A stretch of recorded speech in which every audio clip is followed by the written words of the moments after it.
สารในจังหวัดเชียงใหม่โดยเน้นการมีส่วนร่วมของภาครัฐภาคเอกชนและเครือข่ายภาคประชาชนในพื้นที่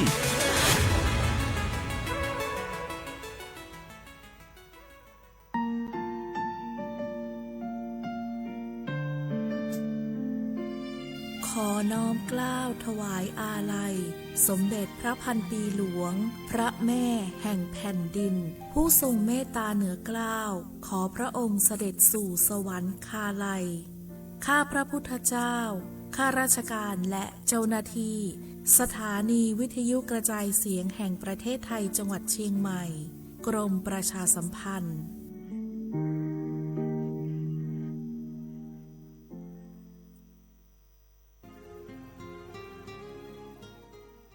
This is a moment of profound grief for the Kingdom of Thailand. We, the collective voices of Radio Thailand Chiang Mai, join the Thai nation in mourning the passing of our beloved Queen Martha, Her Majesty Queen Sirikit. Her life was a testament to the unwavering service, grace, and deep love for the Thai people.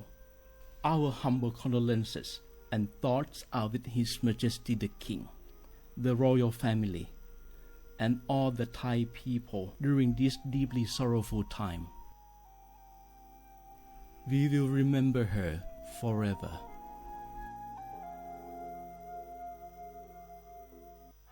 ฟ้าสลัวมัวแสงระวีส่องนกหยุดร้องวังเวงให้เงียบเหงามองฟ้าวันนี้เป็นสีเทาอกประชาหมองเศร้าระทมสวงด้วยพระราชธิดาพระองค์ใหญ่เสด็จคันไลสู่แดนสวงเสียงร่ำไห้สะท้อนสถานสวงพระเป็นดั่งดวงใจไทยประชา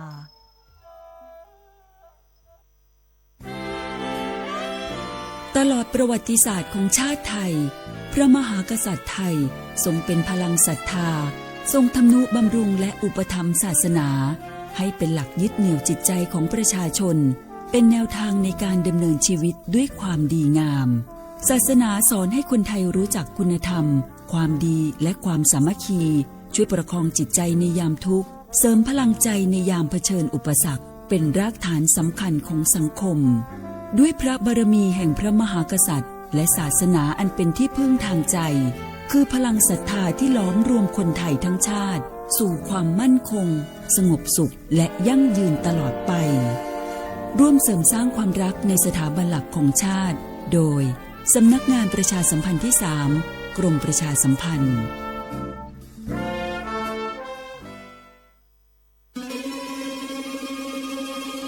ก้าวสำคัญมาถึงแล้วเจียงใหม่นครหลวงของล้านนาสู่การเป็นมรดกโลกต่างวัฒนธรรมขององค์การยูเนสโกเมืองที่ยังมีชีวิตและมีประชาชนอาศัยอยู่ร่วมกันวันที่ 3-8 สิงหาคม 2569 นี้สภาการโบราณสถานระหว่างประเทศจะลงพื้นที่ตรวจความพร้อมจังหวัดเจียงใหม่ขอเชิญชวนภาครัฐเอกชนและพี่น้องชาวเจียงใหม่ทุกคนมาร่วมแรงร่วมใจพัฒนาปรับปรุงพื้นที่ทั้ง5ประตู4แจ่งตามแนวคูเมืองและ7วัดสำคัญวัดเจียงมั่นวัดพระสิงห์วัดเจดีย์หลวงวัดพระธาตุดอยสุเทพวัดสวนดอกวัด7ยอดและวัดอุโมงค์ช่วยกันดูแลให้สะอาดงดงามคงคุณค่าสถาปัตยกรรมดั้งเดิมเพื่อต้อนรับการตรวจครั้งสำคัญนี้ร่วมกันร่วมสนับสนุนเจียงใหม่สู่เมืองมรดกโลกต่างวัฒนธรรมโดยสวท.เจียงใหม่สำนักงานประชาสัมพันธ์ที่ 3 กรมประชาสัมพันธ์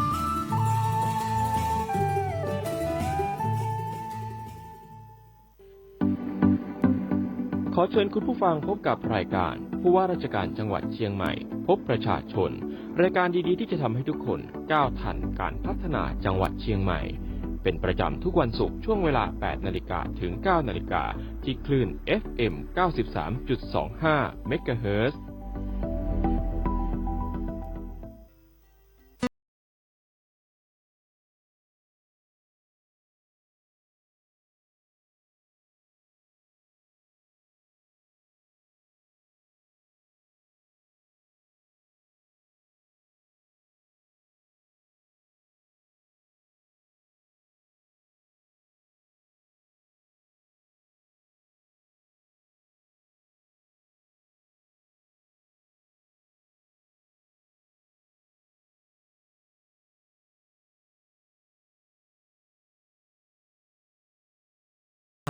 ทุกเช้าวันศุกร์ 8 นาฬิกาจนถึง 9 นาฬิกานะคะสถานีวิทยุกระจายเสียงแห่งประเทศไทยจังหวัดเชียงใหม่ค่ะดิฉันวีระอนงค์ดวงทิพย์ทำหน้าที่ดำเนินรายการขอบคุณสำนักงานประชาสัมพันธ์จังหวัดเชียงใหม่ค่ะที่ได้สนับสนุนข้อมูลในการผลิตรายการประจำทุกสัปดาห์นะคะรวมถึงขอบคุณทุกคลื่นความถี่วิทยุค่ะที่รับสัญญาณรายการผู้ว่าราชการจังหวัดเชียงใหม่พบประชาชนออกอากาศให้คุณผู้ฟังได้รับฟังกันนะคะก่อนที่จะไปถึงเรื่องราวต่างๆที่ได้นำมาฝากกับคุณผู้ฟังในวันนี้ต้องเรียนแจ้งสำหรับคุณผู้ฟังที่ติดตามรายการผู้ว่าราชการจังหวัดเชียงใหม่พบประชาชนตั้งแต่สัปดาห์หน้าเป็นต้นไปรายการผู้ว่าราชการจังหวัดเชียงใหม่พบประชาชนนั้นจะเปลี่ยนวันและเวลาการออกอากาศนะคะเป็นวันอาทิตย์ค่ะซึ่งสัปดาห์หน้าก็จะเป็นวันอาทิตย์ที่5กรกฎาคมนะคะซึ่งคุณผู้ฟังสามารถที่จะติดตามกันได้ตั้งแต่สัปดาห์หน้าเป็นต้นไปรายการผู้ว่าราชการจังหวัดเชียงใหม่พบประชาชนจะออกอากาศในวันอาทิตย์นะคะ 9:10 นาทีโดยประมาณจนถึง 10 นาฬิกาค่ะวันนี้รายการผู้ว่าราชการจังหวัดเชียงใหม่พบประชาชนมีประเด็นแล้วก็เรื่องราวที่น่าสนใจ3ประเด็นหลักๆนะคะคุณผู้ฟังไม่ว่าจะเป็นเรื่องของความคืบหน้าการพัฒนาคลองแม่ข่าและชุมชนโดยรอบของเทศบาลนครเชียงใหม่ซึ่งผู้ที่จะมาพูดคุยกับเราในเรื่องนี้ก็จะเป็นท่านรองนายกเทศมนตรีนครเชียงใหม่นะคะนายวิสาขปัญญาช่วยค่ะประเด็นที่2นะคะเป็นอีกหนึ่งเรื่องที่น่าสนใจนั่นก็คือเรื่องของ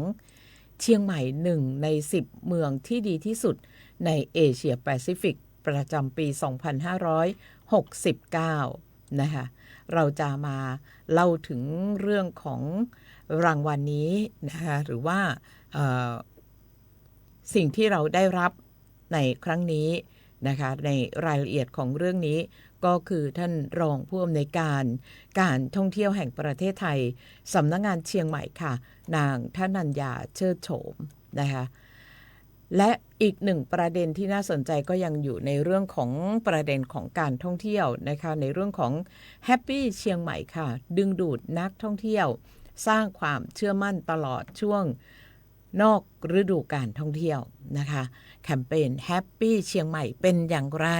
นะคะติดตามกันได้ในช่วงที่3ของรายการผู้ว่าราชการจังหวัดเชียงใหม่พบประชาชนโดยท่านนายกสมาคมธุรกิจท่องเที่ยวจังหวัดเชียงใหม่นะคะนายสุภมิตรกิจจาภิพัฒน์ค่ะเราจะพักสักครู่นะคะเดี๋ยวกลับมาคุยกันค่ะเพื่อที่จะได้ประสานงานติดต่อไปยังท่าน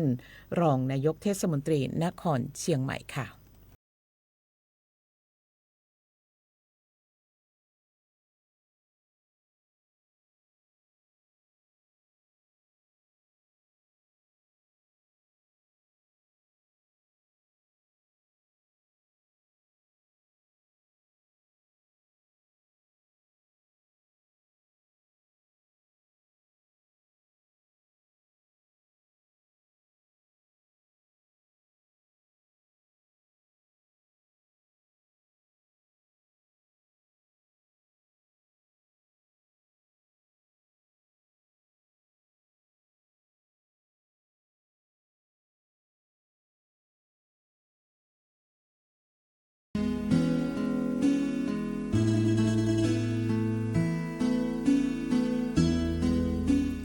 ในช่วงเวลาของรายการผู้ว่าราชการจังหวัดเชียงใหม่พบประชาชน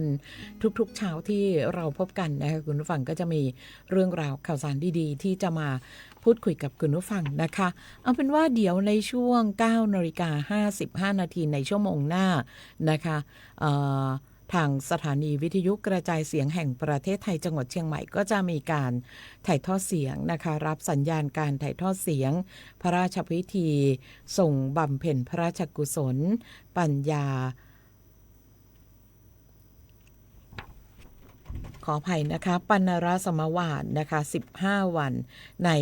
การพระราชพิธีทรงบำเพ็ญพระราชกุศลพระศพสมเด็จพระเจ้าลูกเธอเจ้าฟ้าพัชรกิติยาภานเรนทิราเทพยวดีกรมหลวงราชสารินีสิริพัฒมหาวชรราชธิดานะคะในช่วง 9:55 นาทีค่ะคุณผู้ฟังคะวันนี้นะคะเราก็จะคุยกันถึงประเด็นที่ได้บอกกับคุณผู้ฟังกันไว้ในช่วงต้นนะคะว่าวันนี้เราจะคุยกันถึงประเด็น1ประเด็นแรกนะคะวันนี้เรามีถึง3ประเด็นกันมีถึง3หน่วยงานองค์กรนะคะซึ่งเรื่องแรกที่เราจะคุยถึงนั่นก็จะเป็นเรื่องของความคืบหน้าการพัฒนาคลองแม่ข่าและชุมชนโดยรอบของเทศบาลนครเชียงใหม่นะคะซึ่งผู้ที่จะมาพูดคุยกับเรานะคะในวันนี้ท่านมาถึงห้องส่งเลยค่ะท่านรองนายกเทศมนตรีนครเชียงใหม่นายวิสาขปัญญาช่วยสวัสดีค่ะสวัสดีครับผมค่ะนะคะซึ่งวันนี้เมื่อทางด้านของท่านรองนายกเทศมนตรีมานั่งคุยกับเราแล้วนะคะแล้วก็สิ่งหนึ่งที่เรากำลังติดตามความคืบหน้ากันอยู่ก็เรื่องเป็นเรื่องของคลองแม่ข่านะคะเป็นคลองสำคัญของนครเชียงใหม่เรานะคะเอาเป็นว่าเราจะมาคุยกันเลยค่ะว่าเรื่องของการพัฒนาคลองแม่ข่าที่เรามีการดำเนินการกันอยู่เรื่อยๆณปัจจุบันนี้มีการพัฒนาในเรื่องของคลองแม่ข่านั้นเป็นอย่างไรบ้างค่ะเรียนเชิญท่านรองค่ะครับสวัสดีครับทางผู้ชมทางบ้านนะครับกับผมนายวิสาขปัญญาช่วยนะครับรองนายกเทศมนตรีนครเชียงใหม่ครับวันนี้ได้รับมอบหมายจากท่านนายกเทศมนตรีนครเชียงใหม่นะครับให้เป็นมาพบปะกับทางพี่น้องประชาชนนะครับในเรื่องของโครงการพัฒนาของแม่ข่านะครับอย่างที่พี่น้องประชาชนทางบ้านทราบกันนะครับเราได้พัฒนาต่อเนื่องมาตลอดนะครับตั้งแต่ปี 2560 จริงก็ก่อนหน้านั้นด้วยนะครับก็เริ่มกับการทำจิตอาสานะครับเป็นคลองจิตอาสาพอถึงระยะเวลาหนึ่งนะครับทางจังหวัดก็ได้ยกทางคลองแม่ข่าเนี่ยเป็นโครงการนำร่องในการทำจิตอาสานะครับปัจจุบันการพัฒนาของแม่ข่านะครับได้ก้าวหน้าไปมากเลยครับอย่างทางพี่น้องเห็นนะครับก็ผมจะมาเรียนทางพี่น้องทราบว่าของแม่ข่าเนี่ยเราแบ่งออกเป็นการพัฒนาออกเป็น3ระดับนะครับ3เฟสนะครับเฟสแรกคือตั้งแต่สะพานระแกงถึงประตูก้อมนะครับอันตัวนี้เสร็จเรียบร้อยแล้วครับอย่างที่เราเห็นนะครับที่เป็นโอโตรุเมืองไทยเราเนี่ยนะครับเฟสที่2ก็จะเป็นแบ่งออกเป็น2ส่วนนะครับส่วนแรกก็จะเป็นตั้งแต่สะพานระแกงขึ้นไปทางเหนือถึงป่าช้าช้างคานนะครับแล้วก็จาก กาดก้อมนะครับไปลงไปถึงชุมชนฟ้าใหม่ประตูก้อมนะครับซึ่งเฟสนี้ก็มีปัญหาในความล่าช้านิดหนึ่งนะครับเนื่องจากเราตอนนั้นน้ำท่วมใหญ่นะครับปี67นะครับแล้วก็ทางผู้ประกอบการหรือผู้รับเหมานะครับก็จะมีปัญหาขาดสภาพคล่องไปนิดนะครับทำให้โครงการล่าช้าไปเยอะพอสมควรนะครับตอนนี้ทำโครงการนี้ได้มาสัก 70% ครับ 70% ตอนนี้ทางเทศบาลนครเชียงใหม่เราก็ เชิญผู้ประกอบการมาคุยกันครับเรื่องการดำเนินการต่อนะครับเป็นอันว่าเราจะทางผู้รับเหมานะทางเจ้าเดิมนะครับเขาจะดำเนินการต่อให้เสร็จนะครับตอนนี้ก็เริ่มลงมือแล้วครับก็จะเป็นขั้นตอนที่ง่ายแล้วครับเพราะว่าอันที่ยากที่อยู่ในน้ำหรือว่าทำในดินนะครับมันเสร็จหมดแล้วนะครับก็เหลือแต่ง่ายๆคือตอนเริ่มต้นอาจจะดูยากครับค่ะตอนเริ่มต้นเนี่ยที่เราได้มีการติดตามก็คือเรื่องของขยะมูลฝอยต่างๆเยอะมากครับค่ะแต่ว่าตอนนี้ก็เริ่มมีการพัฒนาแล้วก็มีการมาตรวจสอบดูแลกันอยู่เรื่อยๆครับค่ะครับในส่วนของเฟสที่3อย่างทางพี่น้องประชาชนได้เห็นนะครับจะเป็นจากถนนสนามกีฬานะครับมาถึงป่าช้าช้างคานนะครับที่สวยๆนะครับที่ ที่คนเดินกันเยอะๆนะครับตอนเช้า ตอนเย็นนะครับก็ตอนนี้เสร็จเรียบร้อยแล้วครับครับระยะทางถ้ารวมทั้งหมดระยะทางจากถนนสนามกีฬานะครับถ้าเสร็จโครงการทั้งหมดนะครับถึงถนนมหิดลเลยนะครับคนก็จะสามารถเดินจากสนามกีฬาไปถึงมหิดลได้เลยก็ยาวเยอะประมาณสัก4-5 กิโลครับเกือบ5 กิโลครับครับตอนนี้โครงการที่3เสร็จแล้วจะมีปัญหาเรื่องโครงการที่2นิดหนึ่งนะครับครับผมนะคะซึ่งในจุดที่มีปัญหาทางเทศบาลเองก็ยังแก้ไขต่อเนื่องครับใช่แล้วครับค่ะเรายังคงมีการแก้ไขต่อเนื่องในเรื่องของการพัฒนาคลองแม่ขาแล้วก็ความคืบหน้าหลายคนอาจจะเคยติดตามแต่เริ่มต้นเลยนะคะว่ามองไม่ออกว่าจะเป็นในรูปแบบไหนนะคะมันจะสวยงามขึ้นมาได้อย่างไรจนถึงปัจจุบันนี้นะคะทุกสิ่งทุกอย่างมันเปลี่ยนไปแล้วก็มีช่วงหนึ่งที่พอถึงช่วงฤดูหนาวนะคะเรื่องของช่วงไฮซีซั่นก็จะมีนักท่องเที่ยวเข้ามาเช็คอินกับจุดขายของเราจุดเช็คอินของเราที่คลองแม่ขากันอยู่ต่อเนื่องเลยนะคะใช่แล้วครับค่ะครับวันบางวันเป็นหมื่นนะครับช่วงพีคๆนะครับค่ะครับค่ะเราจะต้องกลับให้มาพีคที่สุดให้ได้นะคะใช่ครับค่ะครับซึ่งเป็นนโยบายของท่านนายกอัศนีบุรุษนพกรนะครับที่ว่าจะทำให้คลองแม่ขาเป็นแหล่งท่องเที่ยวริมคลองครับปัจจุบันก็มีปัญหาเรื่องของน้ำรั่วน้ำเสียรั่วนิดหนึ่งนะครับเนื่องจากระบบท่อใต้ดินของเทศบาลนครเชียงใหม่นะครับซึ่งองค์การจัดการน้ำเสียเป็นผู้บริหารจัดการเนาะน้ำท่อจะตันตรงสะพานอัสดาธรนิดหนึ่งครับครับพอตันก็น้ำจะมีน้ำสีดำผุดขึ้นมาหน่อยช่วงนี้ก็จะมีปัญหานะครับก็ถึงทางเทศบาลนครเชียงใหม่ทางจังหวัดเชียงใหม่เองหรือว่าทางองค์การจัดการน้ำเสียก็กำลังดำเนินการแก้ไขนะครับครับนะคะก็พี่น้องประชาชนก็เบาใจได้นะใครที่ไปมองเห็นจุดสีดำนิดนึงนะคะจุดหนึ่งที่เราเห็นอยู่นั่นคือทางด้านของเจ้าหน้าที่เองก็พบเห็นแล้วนะคะแล้วก็กำลังอยู่ในช่วงของการดำเนินการแก้ไขค่ะครับผมค่ะนี่ก็เป็นเรื่องของการพัฒนาคลองแม่ขานะคะครับผมในส่วนของแนวทางค่ะท่านรองคะแนวทางในการที่จะดูแลแล้วก็ส่งเสริมให้ชุมชนริมคลองแม่ขามีส่วนร่วมในการพัฒนาพื้นที่ทางด้านของเทศบาลนครเชียงใหม่นั้นมีแนวทางในการที่จะไปขอความร่วมมือหรือว่าจะไปดำเนินการอย่างไรกับพี่น้องชุมชนริมคลองอะค่ะครับจริงๆทางพี่น้องริมคลองแม่ขานะครับก็เป็นกลุ่มคนที่น่าจะได้รับประโยชน์หรือว่าได้รับผลกระทบด้วยเนาะครับในการพัฒนาคลองแม่ขานะครับในการส่งเสริมทางที่ให้ทำให้ชุมชนมีส่วนร่วมเนี่ยนะครับก็ทางเทศบาลเองก็หลังจากเราดำเนินการพัฒนาเสร็จนะครับพัฒนาเสร็จเราเล็งเห็นความสำคัญในการให้มันยั่งยืนนะครับการที่จะให้มันยั่งยืนเนี่ยต้องประชาชนในพื้นที่จะต้องมีส่วนร่วมในการดูแลรักษานะครับจะทำยั่งยืนก็ได้ทางเทศบาลก็ได้รณรงค์นะครับแล้วก็ได้ตั้งคณะกรรมการเขาเรียกคณะกรรมการดูแลรักษา2ฝั่งคลองแม่ขาครับตั้งเป็นคณะกรรมการขึ้นมาเรามีคณะกรรมการใช่ครับค่ะครับก็จะ เอาฝั่งกำแพงงามครับ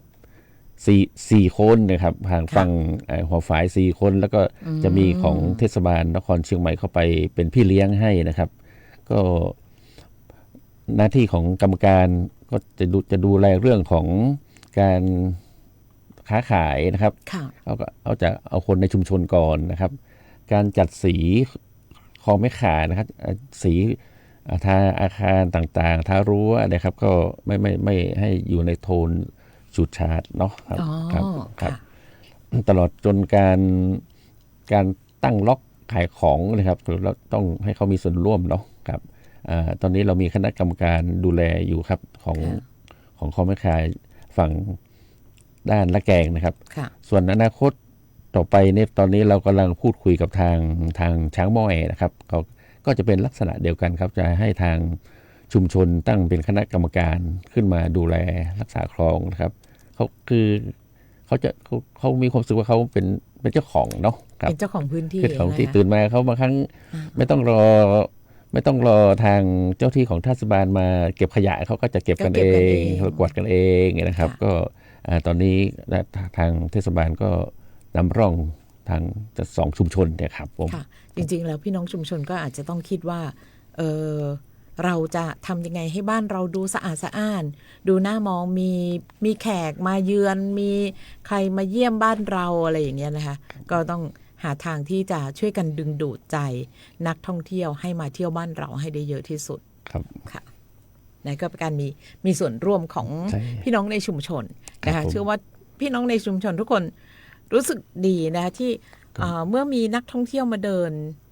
มาเที่ยวบ้านเราแล้วเขาก็มีรายได้ ซึ่งทางเทศบาลเองก็ไม่ได้กีดกันในเรื่องของการที่จะมานั่งขายของ ซึ่งเจ้าของบ้านสามารถขายของได้ ขายของได้เลยครับ ครับ นะคะ เพียงแต่เราเข้าไปตั้งกฎเกณฑ์นิดนึงว่าขอบเขตการขายอยู่ขอบเขตการขายนี่ให้อยู่ในห้ามเลยทางเท้าเลยทางเดินมานะเองค เรา รับ ก็จะมีพื้นที่จำกัดไว้ ครับ ค่ะ จำกัดไว้ครับ อันนี้ก็คณะกรรมการชุมชนเป็นคนช่วยดูแลครับคณะกรรมการดูแลของแม่ขานะครับครับ ค่ะก็ถือว่าเป็นหัวเรี่ยวหัวแรงที่สำคัญ ครับสำคัญ นะคะ ครับ สำหรับการพัฒนาคลองแม่ขาโดยคณะกรรมการชุมชน คณะกรรมการ ดูแล ประธานชุมชน ครับ พี่น้องประชาชนเจ้าของบ้านเอง ครับ ช่วยกันดูแล ครับ นะคะแล้วก็โดยที่มีเทศบาลนครเชียงใหม่เป็นพี่เลี้ยง ครับผม นะคะซึ่งก็สามารถที่จะไปปรึกษาหารือหรือยังไงก็สามารถที่ประธานชุมชน หรือว่าตัวแทนชุมชนก็สามารถที่จะไปพูดคุยกับทางเทศบาลได้ ครับใช่ครับ ค่ะก็เป็นการเปิดโอกาสทั้งสองฝั่งนะคะ ใช่ เพื่อที่จะให้พี่น้องประชาชนหรือว่าคนริมคลองชุมชนริมคลองเนี่ยสามารถที่จะบริหารจัดการแล้วก็ดูแลความสวยงามได้ ถูกต้องครับ ด้วยตัวเอง ครับผม ค่ะ ครับ ค่ะในด้านของการท่องเที่ยวค่ะท่านรองค่ะในด้านของการท่องเที่ยวนั้นมีแผนในการที่จะส่งเสริมเศรษฐกิจชุมชนควบคู่ไปกับการรักษาพื้นที่กันอย่างไร ซึ่งเบื้องต้นเราคุยกันไปแล้วบ้าง ครับ นะคะก็คือการที่จะต้องมาช่วยกันดูแลความสะอาด ครับ นะคะซึ่งเทศบาลก็จะมีกฎระเบียบเงื่อนไขอยู่บ้าง ครับ นะ ถูกต้องครับ นะคะเพื่อที่จะให้ชุมชนเองนั้นต้องมีการบริหารจัดการมีการดูแลกันอย่างทั่วถึง ครับ นะคะ ครับก็ในเรื่องของเศรษฐกิจชุมชนนะครับ ก็ทางเทศบาลเรานะครับเห็นความสำคัญไปอย่างยิ่งแล้วเพราะว่าคนอย่างผมได้นำเรียนแต่ตอนแรกๆนะว่าประชาชนริมคลองทั้งได้รับผลกระทบทั้งได้ประโยชน์เนาะ ค่ะ การส่งเสริมเศรษฐกิจเนี่ยคือทางพอเราทำเสร็จแล้วเนี่ยเขาอยู่ริมคลองเนี่ยเขาควรจะได้รับประโยชน์ได้รับสิทธิ์นะครับในการค้าขายนะต่างๆนะครับทางเทศบาลก็จะเข้าไปส่งเสริมเศรษฐกิจต่างๆนะไม่ว่าจะเป็นส่งเสริมทางด้านการประชาสัมพันธ์นะครับการเข้าไปเรื่องของตรวจเรื่องของอาหารปลอดภัยนะครับ ค่ะ ครับเพราะว่าเดี๋ยวนักท่องเที่ยวเข้ามาถ้าเกิดกินอะไรในคลองแม่ขาไปมีปัญหาก็จะมีผลกระทบในด้านชื่อเสียงนะครับ แล้วก็ ค่ะ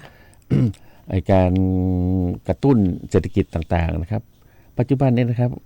คลองแม่ขานะครับจะมีการแสดงทุกวันเลยแสดงทุกวัน ค่ะ กระตุ้นสะพานลอยแกงนะครับคือเรากระตุ้นเศรษฐกิจเนาะกระตุ้นการท่องเที่ยวริมคลองนะครับ ค่ะ แล้วก็กระตุ้นเศรษฐกิจชุมชนเนี่ยก็จะเป็นจริงๆเทศบาลไม่ได้จ้างมานะครับ คือแรกๆเนี่ยเราก็จะเสนออาสาสมัครให้เข้ามาแสดงต่างๆจะมีดนตรีพื้นเมืองนะครับครับดนตรีพื้นเมืองมีดนตรีสากลนะครับ ค่ะ ครับแล้วก็มีการเล่นต่างๆ จนถึงทุกวันนี้มีการแสดงทุกวันนะครับ ค่ะ ครับก็พอแสดงทุกวันก็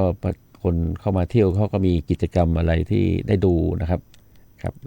ส่วน ทำให้พื้นที่เรามีสีสันมากขึ้น สีสันมากขึ้น ค่ะ ส่วนการกระตุ้นอย่างอื่นก็เราอาจจะมีปีนึงเราจะทำเรื่องของ ปีที่แล้วทำเรื่องของแข่งเรือกระด้งนะครับ ใช่ แปลกไหม ค่ะเรายังเคยประชาสัมพันธ์กันอยู่ แข่งเรือกระด้งนะครับ ค่ะ แล้วก็มีการแสดงบอลลูนต่างๆนะครับ ก็เราก็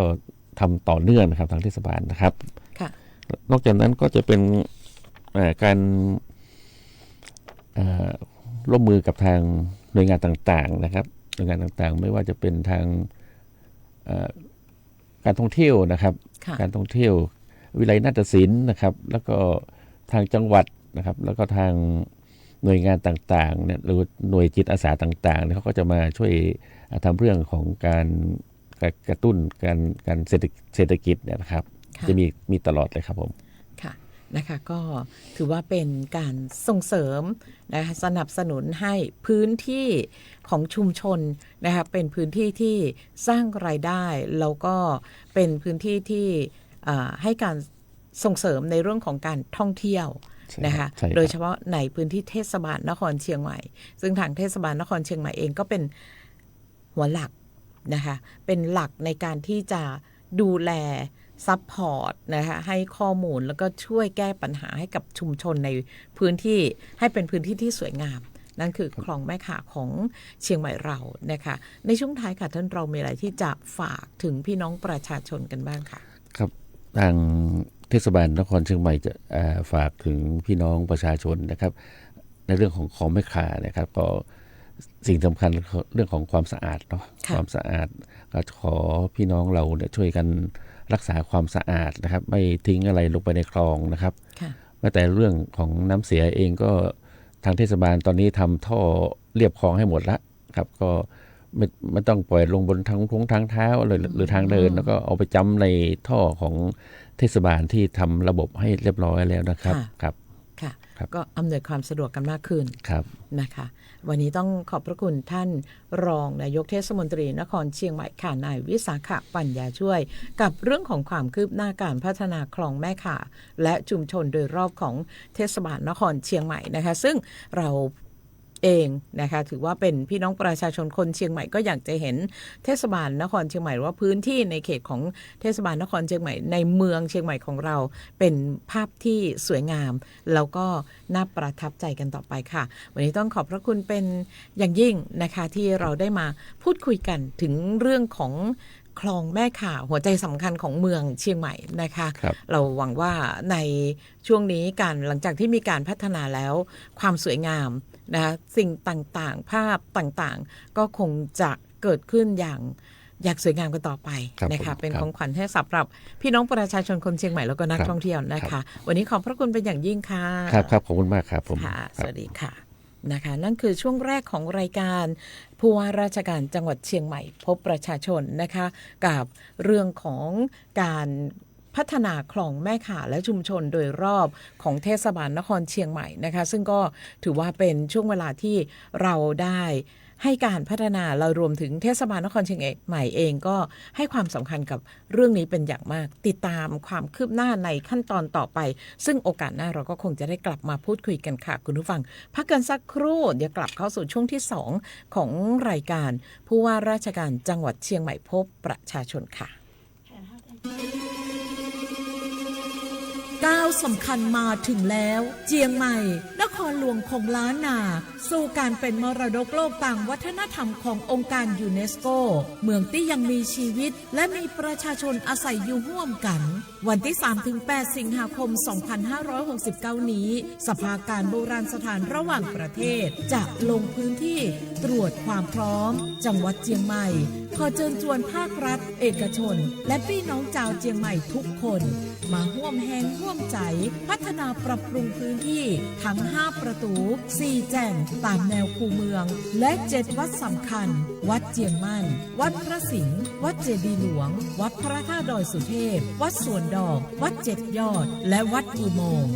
ช่วยกันดูแลให้สะอาดงดงามคงคุณค่าสถาปัตยกรรมดั้งเดิมเพื่อต้อนรับการตรวจครั้งสำคัญนี้ร่วมกันร่วมสนับสนุนเจียงใหม่สู่เมืองมรดกโลกต่างวัฒนธรรมโดยสวท.เจียงใหม่สำนักงานประชาสัมพันธ์ที่3กรมประชาสัมพันธ์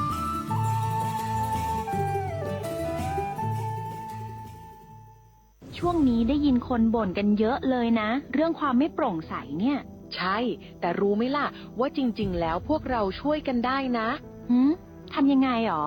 เดี๋ยวนี้มีช่องทางร้องเรียนที่เข้าถึงง่าย แจ้งเบาะแสได้สะดวกมากอย่างสายด่วนปปช1205อ๋อแบบนี้ทุกคนก็มีส่วนทำให้บ้านเราดีขึ้นได้จริงๆแน่นอนการต่อต้านทุจริตจะสำเร็จได้ก็เพราะคนอย่างเราร่วมมือกันสำนักงานประชาสัมพันธ์ที่ 3 กรมประชาสัมพันธ์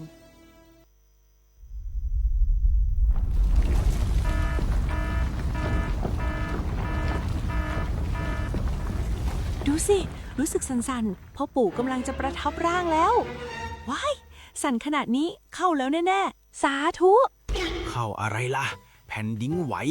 พวกเอ็งมุดลงมาหาที่กำบังใต้โต๊ะนี่เร็วอย่าเพิ่งวิ่งออกไปข้างนอกของจะหล่นใส่หัวแล้วตอนสั่นแรกๆทำไมท่านยังนั่งนิ่งเหรอครับตอนแรกมันสั่นระดับเบาแค่ให้เฝ้าระวังแต่สั่นแรงขนาดนี้ต้องหมอบป้องเกาะหาที่หลบกำบังที่แข็งแรงพวกเอ็งต้องรู้จักประเมินสถานการณ์ภัยบ้างประเมินภัยเป็นปฏิบัติตัวถูกรับมือได้ทุกวิกฤตสำนักงานประชาสัมพันธ์ที่ 3 กรมประชาสัมพันธ์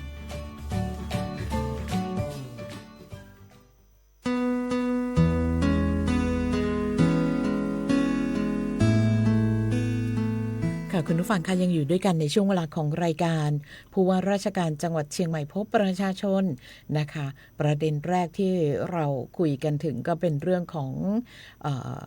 การพัฒนาคลองแม่ข่านะคะเพื่อความสวยงามของเมืองเชียงใหม่ค่ะในช่วงนี้ค่ะคุณผู้ฟังเราจะกลับไปพูดถึงเรื่อง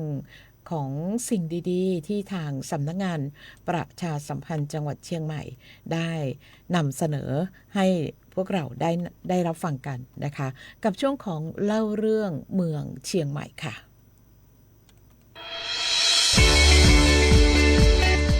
เล่าเรื่องเมืองเชียงใหม่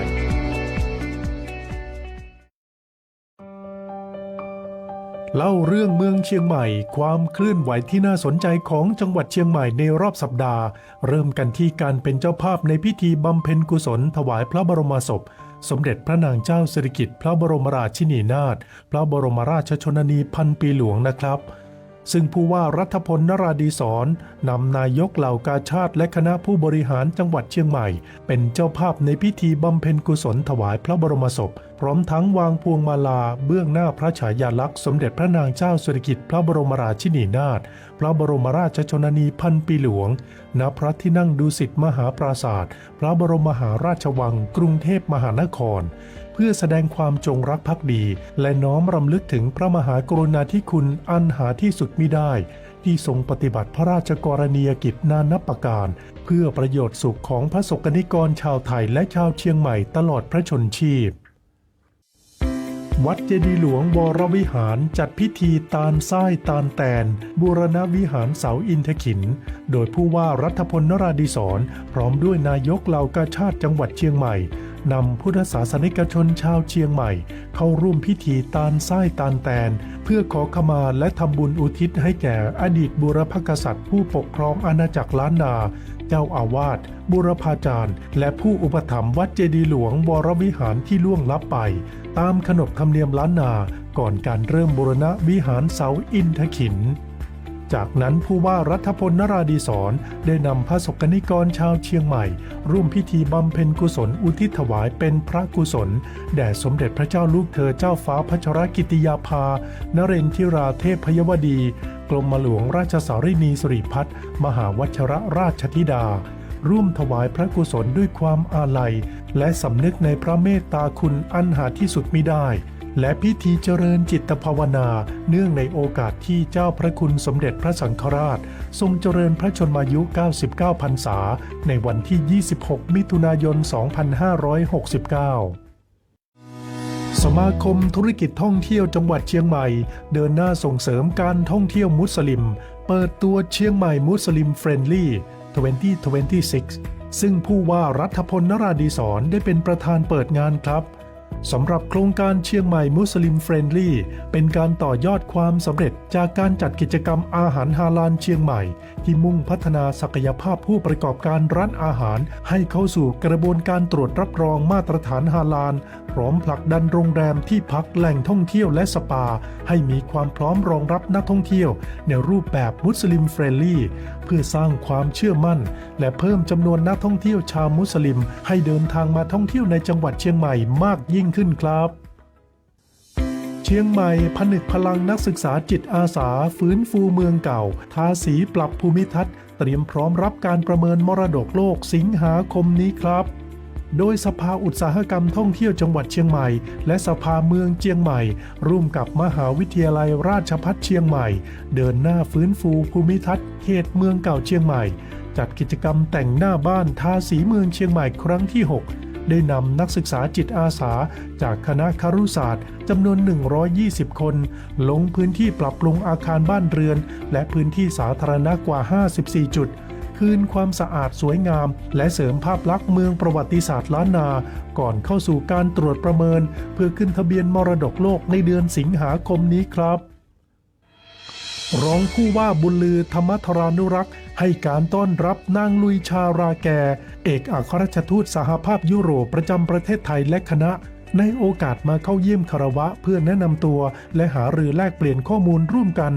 ถือเป็นโอกาสสำคัญในการสร้างความร่วมมือระหว่างจังหวัดเชียงใหม่และสหภาพยุโรปเพื่อร่วมกันขับเคลื่อนการพัฒนาพื้นที่อย่างสมดุลทั้งด้านสิ่งแวดล้อมเศรษฐกิจสังคมและคุณภาพชีวิตของประชาชนอย่างยั่งยืนครับเล่าเรื่องเมืองเชียงใหม่ประมวลกิจกรรมที่น่าสนใจของจังหวัดเชียงใหม่มาให้ได้ติดตามกันทุกสัปดาห์โดยสำนักงานประชาสัมพันธ์จังหวัดเชียงใหม่ครับเรื่องเมืองเชียงใหม่จากสำนักงานประชาสัมพันธ์จังหวัดเชียงใหม่ค่ะนะคะและมาถึงช่วงเวลานี้ค่ะคุณผู้ฟังช่วงของรายการผู้ว่าราชการจังหวัดเชียงใหม่พบประชาชนกับอีกหนึ่งเรื่องราวดีๆนั่นก็คือเรื่องที่เราท่านหลายคนก็อาจจะได้ยินข่าวคราวในช่วงที่ผ่านมานะคะกับข่าวดีสำหรับเมืองเชียงใหม่1ใน10เมืองที่ดีที่สุดในเอเชียแปซิฟิกปี2569ค่ะเรื่องราวนี้นะคะเราจะมาทำความรู้จักแล้วก็เข้าใจกันมากขึ้นว่ามายังไงนะคะโดยท่านรองผู้อำนวยการการท่องเที่ยวแห่งประเทศไทยสำนักงานเชียงใหม่ค่ะคุณธนัญญาเชิดโฉมสวัสดีค่ะสวัสดีค่ะผู้ดำเนินรายการและสวัสดีผู้ฟังทุกท่านนะคะวันนี้รู้สึกยินดีเป็นอย่างยิ่งเลยนะคะที่ได้มาพูดคุยในรายการนี้นะคะวันนี้ตั้งใจจะมาอัปเดตสถานการณ์การท่องเที่ยวนะคะรวมถึงกิจกรรมของจังหวัดเชียงใหม่และโปรโมชั่นดีๆที่อยากจะเชิญชวนนักท่องเที่ยวทุกท่านมาสัมผัสกับเสน่ห์เชียงใหม่ค่ะในช่วงฤดูฝนนี้นะคะหรือช่วงกรีนซีซั่นค่ะค่ะนะคะต้องเรียนเชิญท่านรองผู้อำนวยการได้คุยถึงเรื่องของ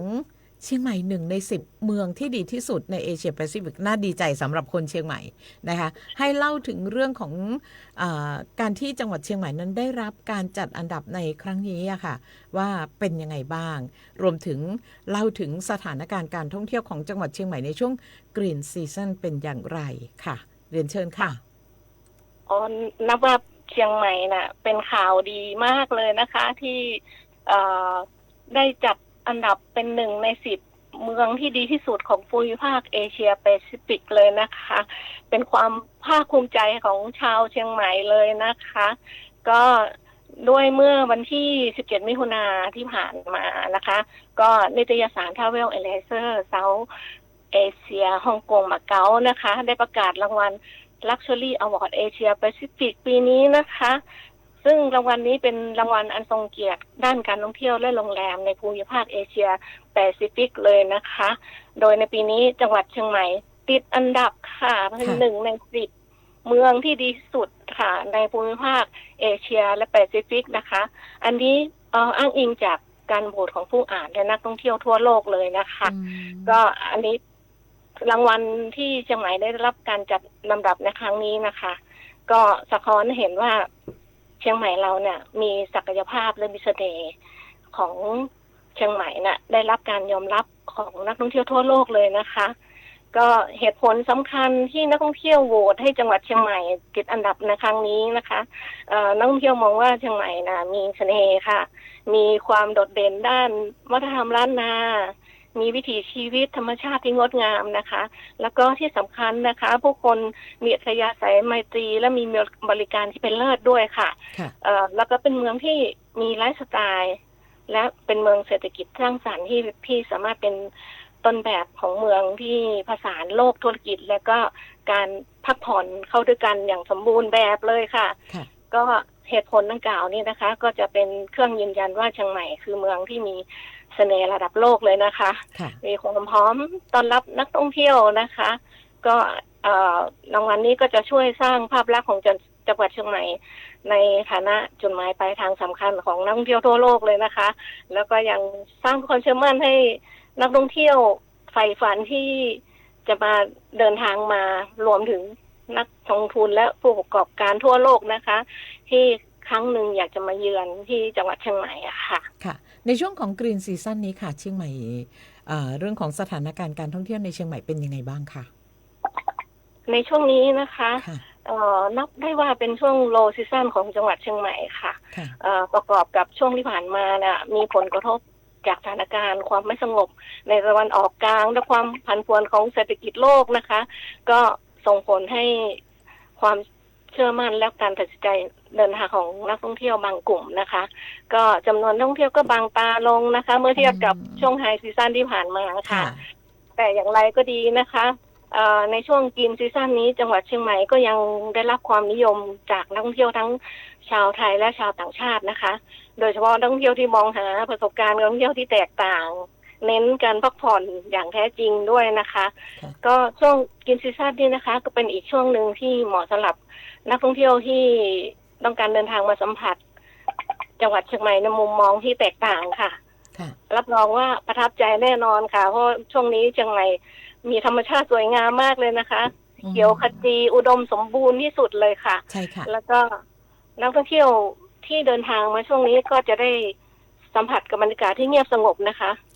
อากาศก็ดีด้วยค่ะแล้วก็มีกิจกรรมส่งเสริมการท่องเที่ยวที่หลากหลายไม่ว่ากิจกรรมเชิงวัฒนธรรมชุมชนอาหารและกิจกรรมสร้างสรรค์ต่างๆให้ทุกคนได้เลือกชมชิมช็อปและรับส่วนลดและสิทธิพิเศษมากมายเลยค่ะจะขอพูดถึงกิจกรรมของททท.นิดนึงได้ไหมคะในส่วนของททท.เนี่ยมีกิจกรรม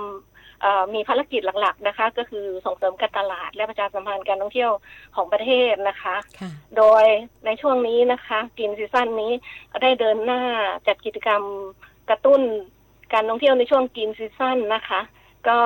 ททท.ก็ได้เชิญชวนนักท่องเที่ยวให้ออกเดินทางมาช่วงฤดูฝนเนี่ยค่ะซึ่งเป็นช่วงที่ธรรมชาติของประเทศไทยเราเนี่ยสวยงามมากเลยนะคะบรรยากาศสดชื่นและมีเอกลักษณ์เฉพาะตัวในพวกภูมิภาคเลยนะคะก็ททท.สำนักงานใหญ่นะคะก็ได้จัดแคมเปญเสน่ห์ไทย Feel All the Feeling ด้วยค่ะก็จัดขึ้นในช่วงมิถุนายนถึงกันยาปีนี้นะคะก็ต่อยอดค่ะ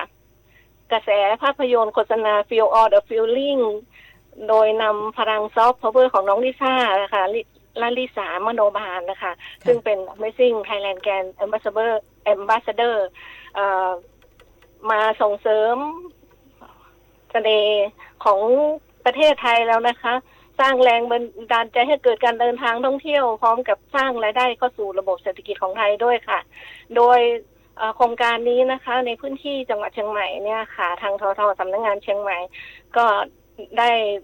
จัดโครงการ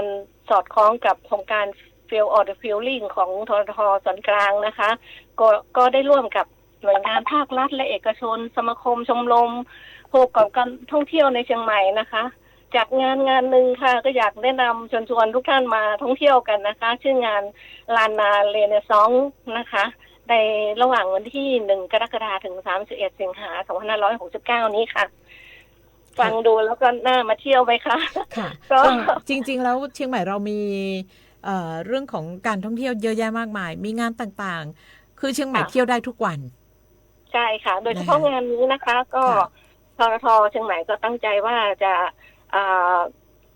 ส่งเสริมการท่องเที่ยวภายใต้โครงการ Feel All the Feeling นะคะมีแนวคิดว่าจะสร้างเสน่ห์ไทยสู่ไวรัลนะคะก็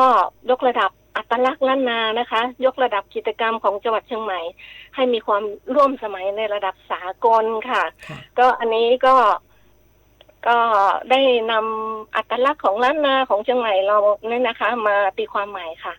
ให้มีความร่วมสมัยสร้างประสบการณ์การท่องเที่ยวแบบใหม่นะคะผสมผสานกับอัตลักษณ์ล้านนาผ่านกิจกรรม3กิจกรรมด้วยกันนะคะด้านแฟชั่นอาหารและดนตรีด้วยค่ะซึ่งจุดประสงค์หลักๆนะคะก็เพื่อสร้างภาพลักษณ์เชียงใหม่ให้เป็นเมืองวัฒนธรรมสร้างสรรค์ในระดับสากลค่ะแล้วก็ตั้งใจที่จะดึงดูดนักท่องเที่ยวคุณภาพสูงและกลุ่มคนรุ่นใหม่จากทั่วโลกนะคะมาร่วมกิจกรรมในครั้งนี้ด้วยนะคะก็กิจกรรมไฮไลท์ของงานลานาเรเนซองส์นะคะมีด้วยกัน3กิจกรรมด้วยกันค่ะอยากจะเล่านิดนึงนะคะก็กิจกรรมแรกก็คือลานาโอโตกูค่ะโอกูตูค่ะขอโทษลานาโอโตกูอ่านยากนิดนึงนะคะก็ถือว่าเป็นงานแฟชั่นโชว์ที่จัดขึ้นในวันเสาร์ที่1 สิงหาคมนี้นะคะที่จะถึงนี้นะคะความพิเศษของกิจกรรมก็คือว่าเราได้เปลี่ยนทางม้าลายบริเวณสี่แยกริมคำย่านนิมมานเหมินนะคะทุกท่านก็คงเคยไปแถวนั้นนะคะให้กลายเป็นรันเวย์ระดับโลกนะคะสร้างปรากฏการณ์ใหม่กลางเมืองเชียงใหม่เลยค่ะซึ่งทางททสำนักงานเชียงใหม่ก็ได้จัดกิจกรรมขึ้นเชิญชวนนักท่องเที่ยวมาชมแฟชั่นโชว์ในรูปแบบแฟลชม็อบแฟชั่นโชว์ค่ะก็จะได้สัมผัสกับพลังของผ้าเมืองท้องถิ่นที่ถูกตีความใหม่จนเฉิดฉายนะคะสะกดความรู้สึกสุดล้ำบนจอ LED กลางเมืองเชียงใหม่ด้วยนะคะอันนี้ทททเชียงใหม่ตั้งใจที่จะผลักดันซอฟต์พาวเวอร์แฟชั่นล้านนาของเราเนี่ยนะคะโดยได้นำเสนอแฟชั่นผ้าพื้นเมืองร่วมสมัยที่นำอัตลักษณ์ล้านนา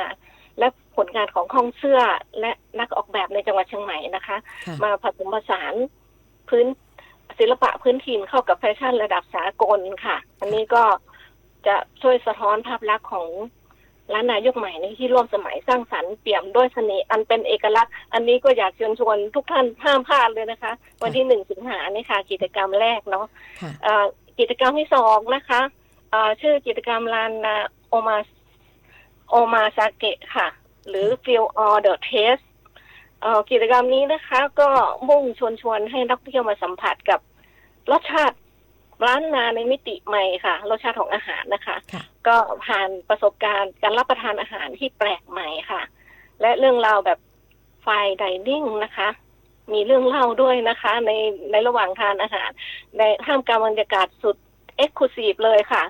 โดยเชฟชั้นนำของจังหวัดเชียงใหม่ที่คัดเลือกและรังสรรค์เมนูพิเศษจากวัตถุดิบท้องถิ่นและภูมิปัญญาของล้านนานะคะผสมผสานกับเทคนิคการปรุงอาหารร่วมสมัยนะคะแล้วก็ถ่ายทอดเรื่องราวและอัตลักษณ์เชียงใหม่ผ่านทุกจานอาหารเลยค่ะเทคนิคการทำอาหารและการจัดจานการนำเสนอและการบริการที่พิถีพิถันในครั้งนี้นะคะจะจัดขึ้นในวันที่15 สิงหาคมนะคะที่วิลล่าอูชิค่ะค่ะต้องขออภัยค่ะท่านรองค่ะวันนี้เวลาของทททนะคะหมดแล้วอ๋อค่ะอีกกิจกรรมหนึ่งทันไหมคะขอสั้นๆนะคะค่ะก็กิจกรรมอีกอันนึงคือลานนามิวสิก EMD นะคะอันนี้ก็เชิญชวนนักท่องเที่ยวมาพบกับค่ำคืนแห่งความสุขสนุกสนานและเทศกาลดนตรีผสมผสานกับดนตรีแดนซ์อิเล็กทรอนิกส์นะคะในวันที่8 สิงหาค่ะณเฟอร์คาเฟ่ CNX อำเภอเมืองเชียงใหม่นะคะรายละเอียดเพิ่มเติมสอบถามได้ที่ททสำนักงานเชียงใหม่นะคะอันนี้เรากำลังจะประชาสัมพันธ์ให้ทุกท่านเชิญชวนมาร่วมงานในครั้งนี้ด้วยค่ะได้เลยค่ะจริงๆแล้วทททมีอะไรดีๆมากมายที่จะนำเสนอกับพี่น้องประชาชนหรือว่านักท่องเที่ยวเดี๋ยวโอกาสหน้าเราคงได้คุยกันอีกนะคะค่ะขอบพระคุณมากๆค่ะค่ะสวัสดีค่ะค่ะเสียงจากท่านรองผู้อำนวยการการท่องเที่ยวแห่งประเทศไทยสำนักงานเชียงใหม่ค่ะกับเรื่องของเชียงใหม่1 ใน 10เมืองที่ดีที่สุดในเอเชียแปซิฟิกปี 2569 ค่ะ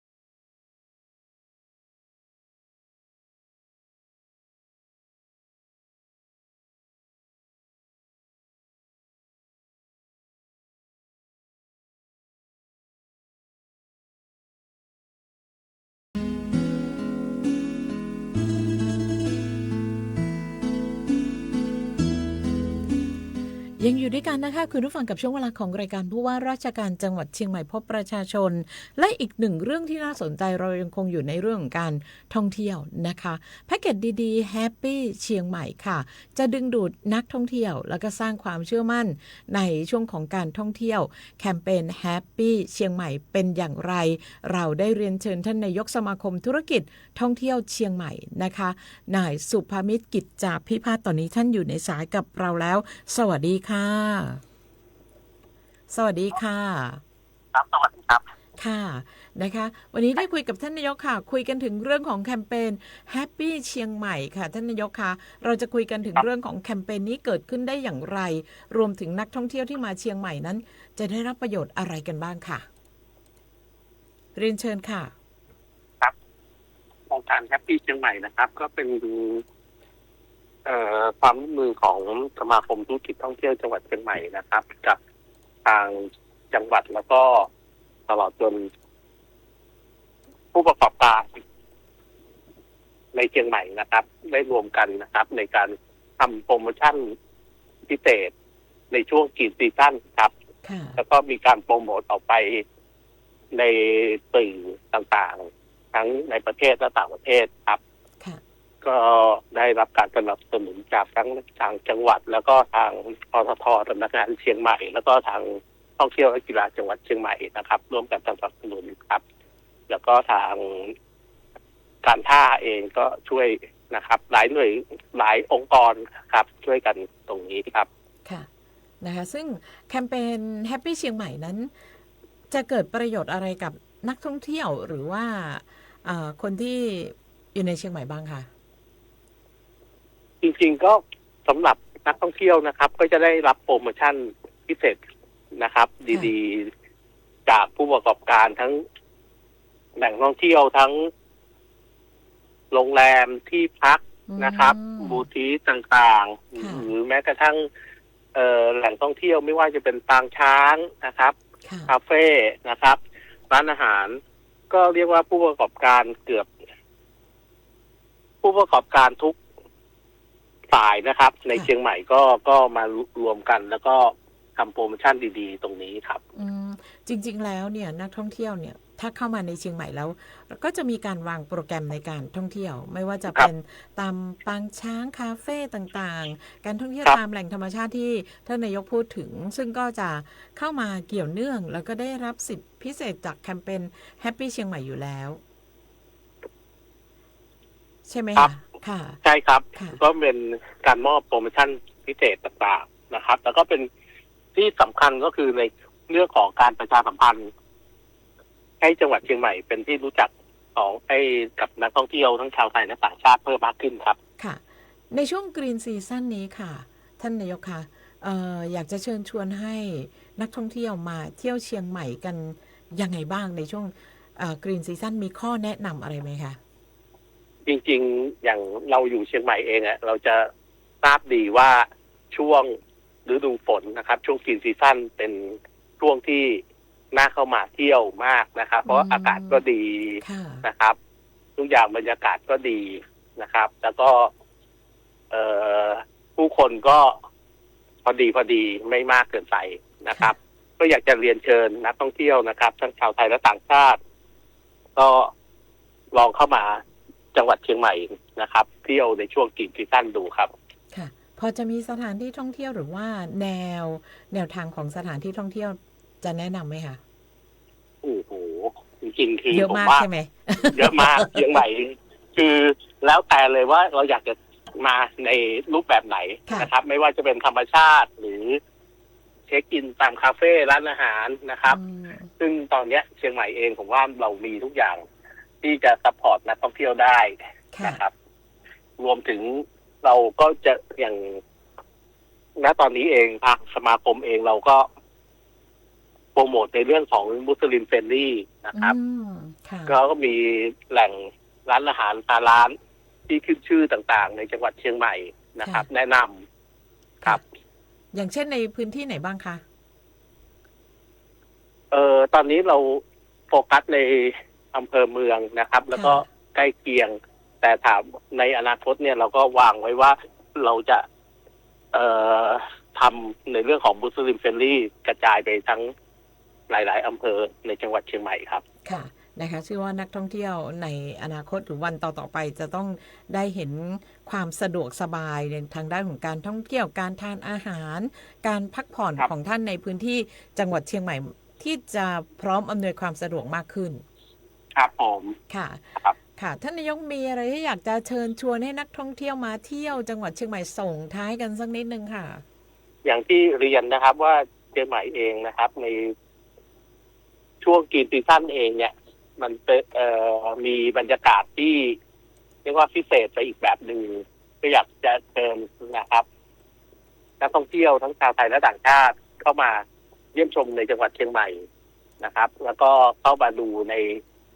เพจของสมาคมธุรกิจท่องเที่ยวจังหวัดเชียงใหม่หรือ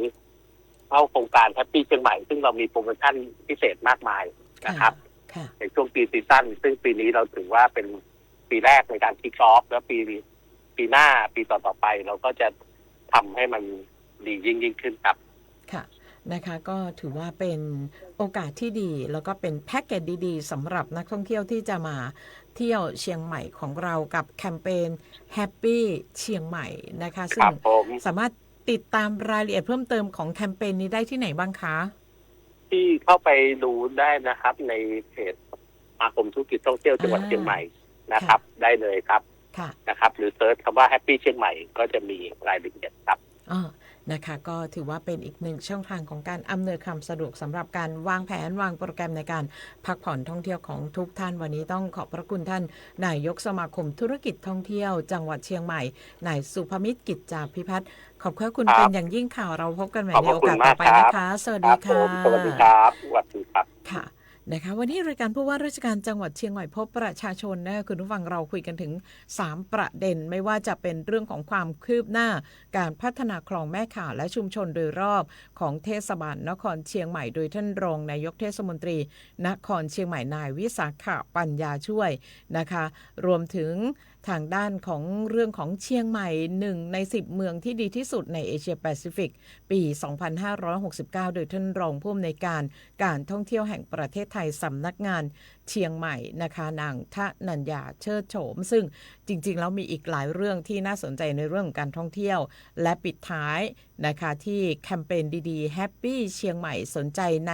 แคมเปญนี้สามารถเซิร์ชเข้าไปที่เพจของสมาคมธุรกิจท่องเที่ยวจังหวัดเชียงใหม่นะคะหรือเซิร์ชคำว่า Happy เชียงใหม่เราก็จะได้รับทราบรายละเอียดโดยท่านนายกสมาคมธุรกิจท่องเที่ยวจังหวัดเชียงใหม่นายสุภมิตรกิจจาภิพัฒน์ค่ะวันนี้ลาคุณผู้ฟังทุกท่านไปก่อนพบกันใหม่สัปดาห์หน้าสวัสดีค่ะ